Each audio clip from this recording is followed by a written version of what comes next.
Video is about KYC. KYC or Know Your Customer is a regulation done by any financial system, banks, GCash, anything. Similar sa banks, ang mga bangko natin, banks around the world, when you are applying for an account, you need to say your real name, your address, your number, your email, utility bills, etc. So if you are a real person, you are the real person. You are saying you are. So in case money laundering happens or you are doing transactions with a bad motive, you will be liable for that. I will just buy fried chicken. Hi, salamat, bukas. Perfect example is here in this website, Cointelegraph.com, a popular crypto website.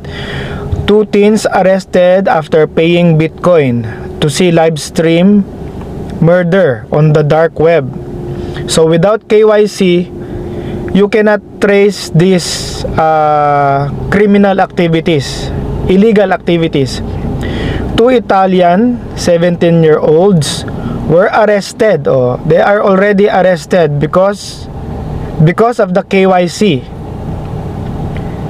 After paying Bitcoin to see children being sexually abused, tortured, and murdered in live streaming. Another example, this is new. This is October 18, 2024. So maybe this case is not yet finished, but I believe they caught the 2 young men accused swindling a Washington DC resident out of $230 million Bitcoin.